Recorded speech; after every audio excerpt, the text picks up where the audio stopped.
നമുക്ക് ഈ വർഷത്തെ ആദ്യത്തെ കുമിള് കിട്ടി നിലമ്പളപ്പൻ. ഈ ഒന്ന് മാത്രമേ കിട്ടിയിട്ടുള്ളൂ. കുറച്ചിട്ട് നോക്കുമ്പോൾ ഇത്രയേ ഉള്ളൂ. കുമിലിൻ്റെ കൂട്ടത്തിൽ ഏറ്റവും ടേസ്റ്റുള്ള കുമിലാണ് ഈ നിലമ്പളപ്പൻ. ഇതിനോട് സാമ്യമുള്ള ധാരാളം വിഷക്കുമലുകളും ഉണ്ട്.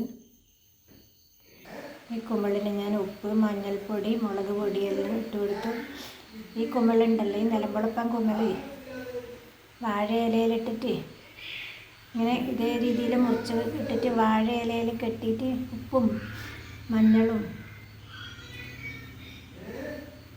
മുളക് പൊടിയും ചേർത്ത് വാഴ ഇലയിൽ കെട്ടും. എന്നിട്ട് നല്ല തീക്കനലിൽ ഇട്ടിട്ട് ചുട്ട് തിന്നാൻ ഭയങ്കര ടേസ്റ്റാണ്. ഇപ്പോൾ ഞാൻ വറവിലിടലാണ്. വെളിച്ചെണ്ണ വെച്ച് കടുകിട്ട് കൊടുത്തു.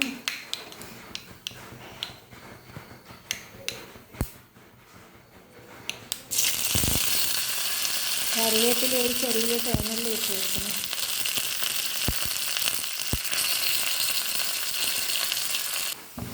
ഇതിൽ കുമിളിട്ട് കൊടുക്കാം.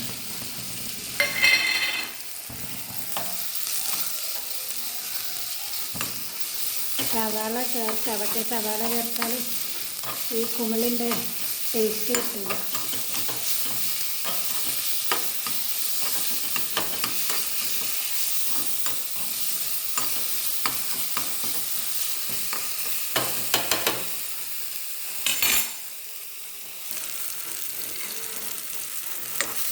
ഒരു 2 മിനിറ്റ് ഇങ്ങനെ ഇളക്കി കൊടുത്താൽ മതി. വേവ് കുറവാണ്.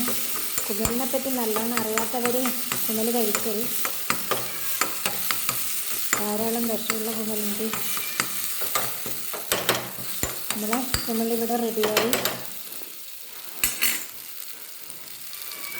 ഇത് മാത്രം മതി, 2 ആൾക്ക് ചോറിന്. അത്രയ്ക്ക് ടേസ്റ്റ് ആയിരിക്കും ഇതിന്.